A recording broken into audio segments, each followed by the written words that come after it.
পেরেশানি এবং মানসিক চাপ থেকে মুক্তি পাওয়ার উপায় এবং আমল কি? আপনি খুব বিপদে আছেন, পেরেশানিতে আছেন, যে কোনো ডিপ্রেশন থেকে মুক্তির জন্য এগুলো মহৌষধের মতো কাজ করে।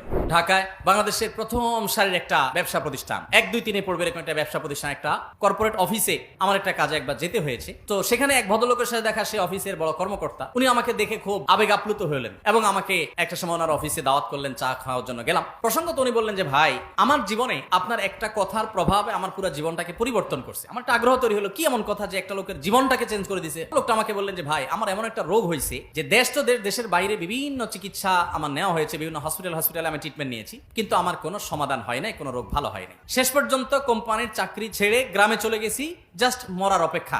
কারণ আমার এই রোগ থেকে মুক্তির কোনো উপায় নাই, কষ্টের কোনো শেষ নাই, যে কোনো মুহূর্তে মৃত্যু আসবে, এটার জন্য অপেক্ষা করছি। তো এর মধ্যে আপনার এক আলোচনা থেকে আপনার একটা কথার প্রভাবে আমার পুরো জীবনটাকে পরিবর্তন করছে। আমার একটা আগ্রহ তৈরি হলো, কি এমন কথা যে একটা লোকের জীবনটাকে চেঞ্জ করে দিয়েছে, বলেন ভাই।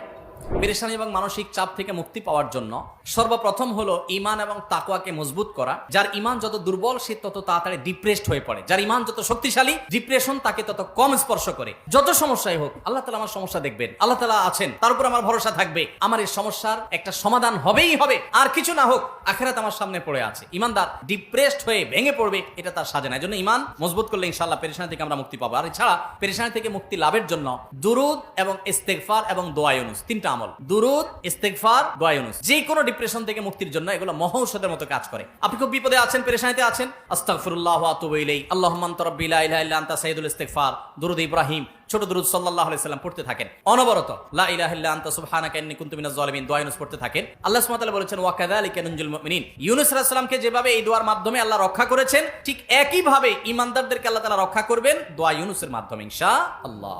এজন্য এই আমল করবেন। তৃতীয়ত আরেকটা স্পেশাল দোয়া আছে পেরেশানি থেকে মুক্তির জন্য, নবী সাল্লাল্লাহু আলাইহি ওয়াসাল্লাম পড়তেন। দোয়াটা হলো, আল্লাহুম্মা ইন্নী আউযু বিকা মিনাল হাম্মি ওয়াল হাযান, আল্লাহুম্মা ইন্নী আউযু বিকা মিনাল হাম্মি ওয়াল হাযান ওয়া আউযু বিকা মিনাল আজজি ওয়াল কাসাল ওয়া আউযু বিকা মিন গালাবাতিদ দাইনি ওয়া কাহরির রিজাল। আল্লাহ আপনার কাছে পেরেশানি থেকে, ডিপ্রেশন থেকে, চিন্তা থেকে, দুশ্চিন্তা থেকে আপনার কাছে পানা চাই, মুক্তি চাই। আল্লাহ তাআলা আপনার অন্তরকে প্রশান্ত করবেন ইনশাআল্লাহ। আর সর্বশেষ আমল হলো, ভোর রাতে তাহাজ্জুদের সময় উঠে চোখের পানি ফেলে আল্লাহর কাছে দোয়া করবেন ইনশাআল্লাহ। আল্লাহ তাআলা অসাধ্যকে সাধন করে দিবেন। ঢাকায় বাংলাদেশের প্রথম সারির একটা ব্যবসা প্রতিষ্ঠান, 1, 2, 3 পড়বে এরকম একটা ব্যবসা প্রতিষ্ঠান, একটা কর্পোরেট অফিসে আমার একটা কাজে একবার যেতে হয়েছে। তো সেখানে এক ভদ্রলোকের সাথে দেখা, সে অফিসের বড় কর্মকর্তা। উনি আমাকে দেখে খুব আবেগ আপ্লুত হলেন এবং আমাকে একটা সময় ওনার অফিসে দাওয়াত করলেন, চা খাওয়ার জন্য গেলাম। প্রসঙ্গত উনি বললেন যে, ভাই, আমার জীবনে আপনার একটা কথার প্রভাবে আমার পুরো জীবনটাকে পরিবর্তন করছে। আমার একটা আগ্রহ তৈরি হলো, কি এমন কথা যে একটা লোকের জীবনটাকে চেঞ্জ করে দিয়েছে, বলেন ভাই। তখন লোকটা আমাকে বললেন যে, ভাই, আমার এমন একটা রোগ হয়েছে যে দেশের বাইরে বিভিন্ন চিকিৎসা আমার নেওয়া হয়েছে, বিভিন্ন হসপিটালে আমি ট্রিটমেন্ট নিয়েছি, কিন্তু আমার কোনো সমাধান হয় নাই, কোনো রোগ ভালো হয় নাই।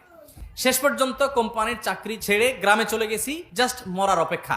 কারণ আমার এই রোগ থেকে মুক্তির কোনো উপায় নাই, কষ্টের কোনো শেষ নাই, যে কোনো মুহূর্তে মৃত্যু আসবে, এটার জন্য অপেক্ষা করছি। তো এর মধ্যে আপনার এক আলোচনা থেকে তাহাজ্জুদের সময় অসাধ্য সাধন হয়, ভোর রাতের দোয়া অসম্ভব সম্ভব হয়, এটা জানার পর ওই দিন থেকে তাহাজ্জুদ পড়া শুরু করলাম। কয়েকদিন পড়ার পর একদিন তাহাজ্জুদে প্রচুর কান্নাকাটি করলাম, তাহাজ্জুদ পড়ে প্রচুর আল্লাহর কাছে চোখের পানি ফেললাম, সিজদা পড়ে থাকলাম।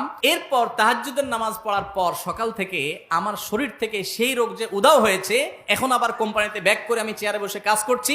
আমার রোগ হওয়ার আগে আমি যতটা সুস্থ ছিলাম, আল্লাহর কসম এখন আমি তার চাইতে অনেক গুণ বেশি সুস্থ। এখনো বেঁচে আছেন এই লোকটা, আমার সাথে যোগাযোগ হয়নি, আমি তো প্রায় যোগাযোগ হয় ভাইরা আমার। এই জন্য ডিপ্রেশন থেকে বাঁচার জন্য আল্লাহর কাছে চোখের পানি ফেলে দোয়া করে। মানুষের কাছে বললে পেরেশানি আরো বাড়ে, আবার না বললে আপনি হালকাও হবেন না। চোখের পানি ফেলে আল্লাহকে মন খুলে বলেন, একাকি কেউ যেন না শুনে, চিৎকার করে করে বলেন। এই যে রমজান আসছে, সারা বছর তাহাজ্জুদ পড়তে পারেন না, কিন্তু রমজানে তো আপনি সারি খেতে উঠেন। সারি খেতে উঠলে ওইটা আমি ভোর রাতে একটু আল্লাহর কাছে দোয়া করি, এটা আমি দোয়া কবুল হয়। আল্লাহ তাআলা আমাদের সবাইকে তৌফিক দান করুন। বিভিন্ন সময় আমাদের কিছু জিনিসে পা লাগলে আমরা হাত দিয়ে ছুঁয়ে, বুকে ও মাথায় ছুঁয়ে সালাম করি। এটা কতটুকু যুক্তিসঙ্গত? এটা কি ঠিক? কোনো কিছু যদি পা স্পর্শ হয়, কোনো কিছুতে পা লাগে, একজন মানুষের গায়ে পা লাগছে, আমরা তার গাটাকে স্পর্শ করে চুমো খাই বা বুকে হাত রাখি। এটা মূলত করি হলো যে, পাও লাগাটাকে আমাদের সমাজে অসম্মানজনক মনে করা হয়। আমার পা লাগাটা যে ভুলে হয়ে গেছে, জাস্ট সেটা বোঝাবার জন্য আমরা এটা করি। সো এরকম যদি হয়, তাহলে সেক্ষেত্রে শুধুমাত্র এই বার্তা দিলাম এর মাধ্যমে যে আমি মূলত ইচ্ছাকৃত আপনার গায়ে আমি লাথি দেই নাই, পা দেই নাই, এটা ভুলে লেগে গেছে, টাচ করে তাকে শুধু এটা আমি বোঝালাম, এটুকু ঠিক আছে, কোনো অসুবিধা নেই। কারণ প্রত্যেক অঞ্চলের মানুষের ভাষা, তাদের আচরণ, তাদের মনের ভাব ব্যক্ত করার পদ্ধতি ভিন্ন ভিন্ন হতে পারে, এবং এভাবে আমরা আমাদের জাস্ট মনের ভাবটাকে ব্যক্ত করছি, এখানে কোনো অন্যায় হচ্ছে না, শুধুমাত্র বলছি সরি বা দুঃখিত বা আমি ইচ্ছাকৃত মারি না, এই কথাটাকে আমরা একটা আচরণ দিয়ে বোঝালাম, কোনো অসুবিধা নেই। তবে কোনো জিনিসে পাওয়া লাগলে সেখানে ওইটা ছোঁয়াছুঁইতে কিছু আসে যায় না, কারণ ওই জিনিসের প্রতি তো আর সম্মান অসম্মান জিনিস তো আর বুঝবে না যে তাকে ছুঁয়ে আমি আবার সরি বলেছি। অতএব জিনিস পাও লেগে গেছে, যদি এই জিনিসটা পাওয়া লাগার মতো জিনিস না হয়, খাদ্য সেখানে পা লেগে গেছে, তাহলে সেক্ষেত্রে আমার সতর্ক হতে হবে পরবর্তী জনের জন্য এটা না হয়। কিন্তু সেখানে ছোঁয়াছুঁই করার কোনো যৌক্তিক কারণ নাই। কিন্তু কোনো মানুষের গায়ে লেগে গেছে, আমরা ছুঁয়ে নিলাম, টাচ করলাম, ধরলাম, বুঝালাম, এটা জায়েজ হতে পারে ইনশাআল্লাহ তাআলা।